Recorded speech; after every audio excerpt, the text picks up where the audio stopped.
recognized if you have seen it, or if you haven't yet, maybe this will inspire you to perceive the divine presence moving and emanating through this film. So, one of the tasks that I've been gifted, and I invite others to in their life, is to do as the great Ibn Arabi, the great Sufi sheikh and master sheikh, they called Ibn Arabi, which is to perceive the world as in every moment the expressions of the divine. And this happens through the Asma al-Husna, which are the 99 names of Allah. And this is also spoken about in the Tantric traditions. So we have Shiva in the Shiva Sutras and in Vijnana Bhairava and these great Shiva and Shaivik texts talking about where can the mind go where Shiva is not. That the refinement of our perception is to perceive only the divine. Even in the experiences we may not prefer, even when it seems like the divine is forgetting itself, which is one of the powers of the divine, the five powers, the five Shaktis. Um, these muscles that we have to exercise in our consciousness are around attuning through everything that we do to the divine qualities and characteristics. And the divine names are so beautiful for this, literally, because they can be really felt and tangible, and we can even experience them in the arts. And so, one of the things that we can first attune to with this film, and I'll try to not have many spoilers, but I do hope you'll see it if you haven't seen it in the cinema, because it's an experience to see there. But it's the whole film starts with the name and kind of carries the name of Al-Batin, which is the hidden one.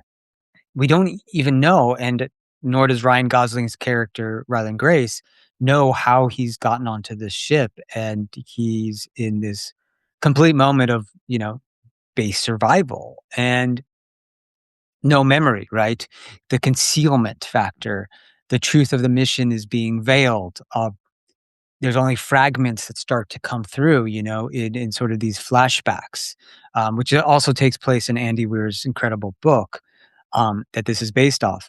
But even the threat to the sun, which is the astrophage, it's kind of invisible at first and operating beneath perception. So it's kind of like the causal plane is Al-Batin, the hidden one. And we don't know much of what's going on. And um, it's interesting too, like Rocky, who he meets in the film, the alien partner here, which all the trailers show you, but even Rocky is quite hidden, and in the dark a lot of the time, and is sort of this vibrational being, you know. Um, so essentially, Albatin is like, what appears on the surface is not really what's beneath, right? And the hidden one, the hidden aspect of the divine is always functioning in everything that we do. And again, our work is to make Al-Batin the manifest one, which is another name of Allah, to make it conscious in our awareness. Um, so yeah, what is hidden is not always absent. Um, and it's interesting too, because this is all taking place.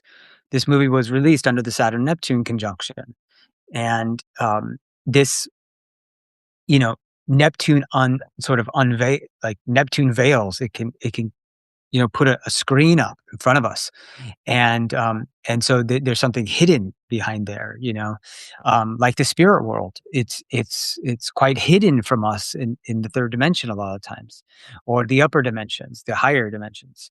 And Saturn, is trying to bring those dimensions into form, but Saturn reveals through time.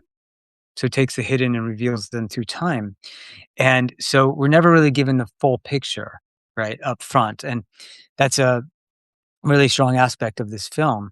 Now, there's so many names that we can recognize in this. One of the beautiful names that I loved seeing is Al-Wali, the friend, the protecting friend, the intimate ally. And the bond between Grace and Rocky in this film is it is like this divine intimacy that they share, you know? They're coming from different worlds, different biologies, different cosmologies, and they choose each other, and they make huge sacrificial decisions around each other and their species. And so they're protecting each other, teaching each other, loving each other. It's really divine friendship, and that's his al-Wali. Now, al-Raqib, this is so interesting how this comes in. Al-Raqib is the watchful, the observer.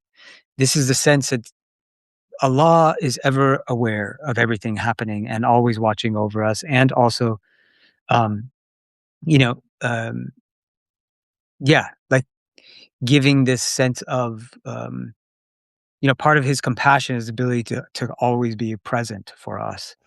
And when Rocky describes how his species, watches the others sleep, um, to ensure the safety and the presence and the continuity, it's very much like this name of Al-Raqib, this sort of vigilant presence with the other, um, and that nothing is unwitnessed. And this is really important for, in the Islamic cosmology, adab is very important. Adab is how we behave. And it's like if you know that Allah or your source, your God, or in this case, your fellow species are watching you at all times. Um, how do you behave? And the Stoics also talked about this. Imagine to act virtuously. Imagine that you have, you know, um, a great master in front of you or a great sage, and how would they act in this situation, right? This is a really helpful practice and discipline, to imagine that the master, the sage, and ultimately your creator is watching you, and the one that you will answer to for all of your acts. And that's part of our Raqib. Um, I mean, there's an element of the protector here as well between the two of them.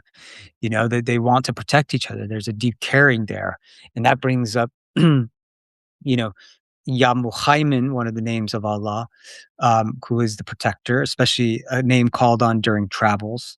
It's also a quality of,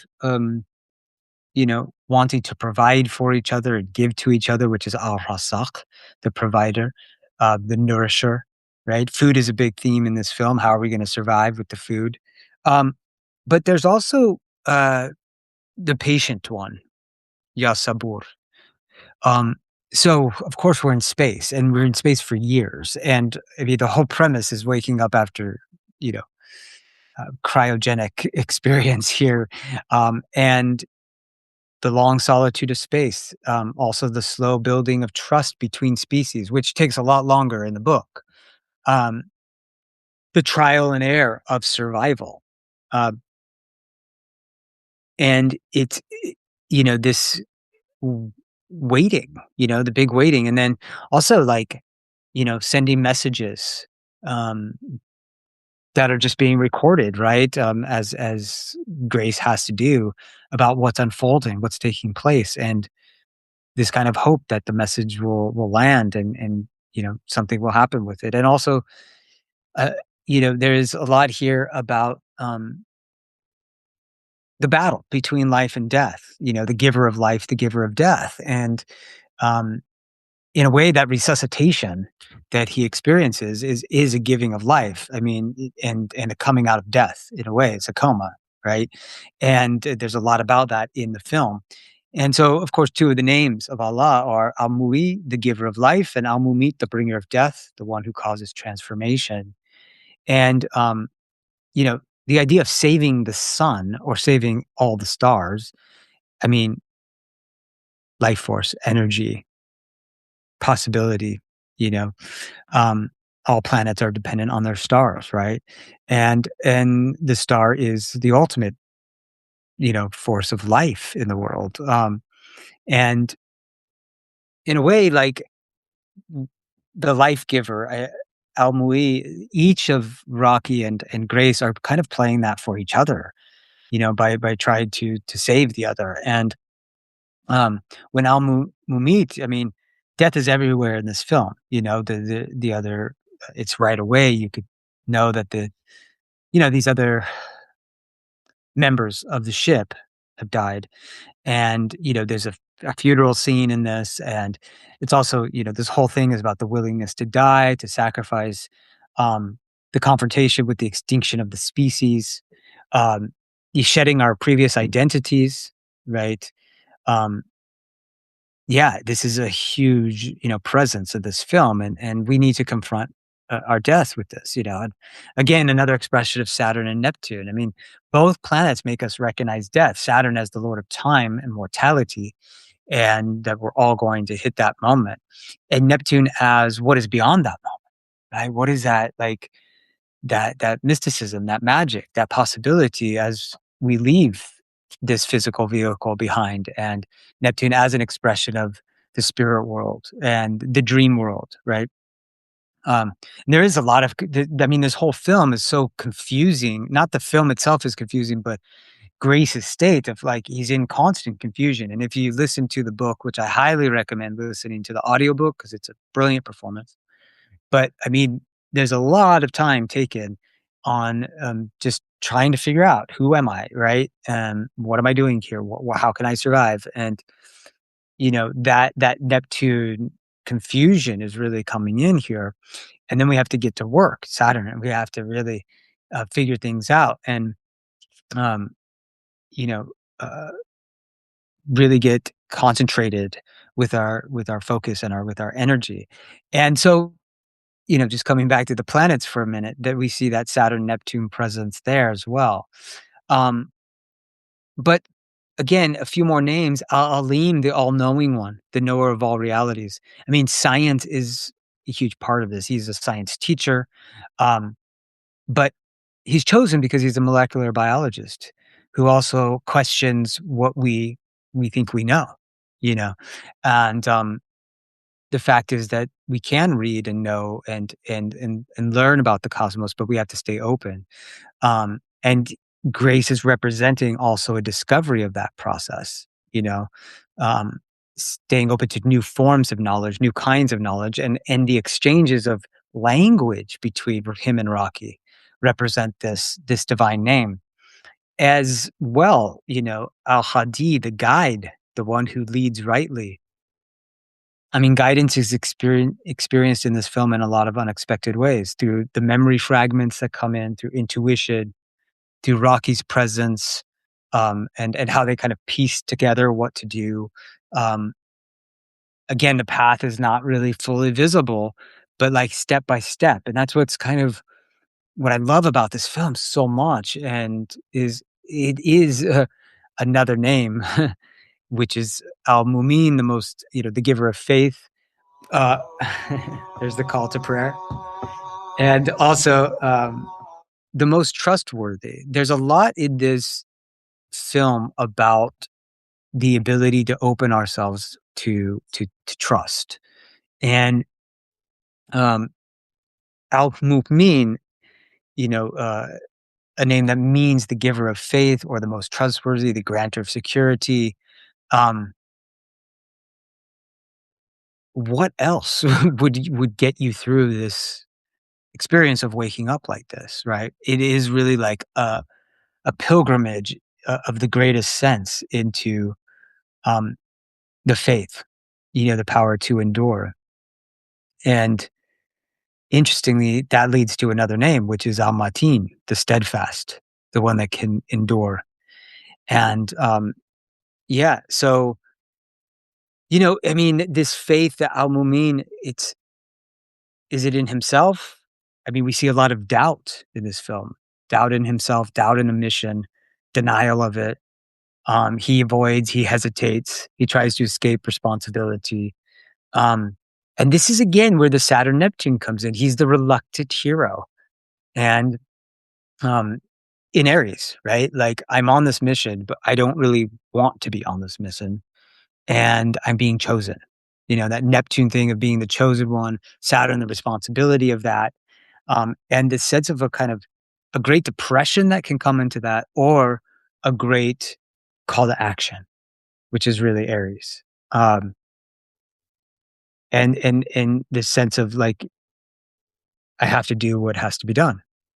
Um, and that it's not gonna come through intelligence alone, it's gonna come through a sense of faith that I can do this, that we can do this, and that sense of "we" is very important here. The representation of another, of the alien other, I think is a very strong suggestion of, you know, of faith and of God's presence, in every moment of our life, and that we can keep turning to that, and there's a reason behind what we're doing. And, there's a reason for that courage, which is the main theme in this film, the courage to take the risk, because there is another, and there is a beyond, and there is someone watching for us and who cares about what we do and is caring for us. And there's this greater lesson here.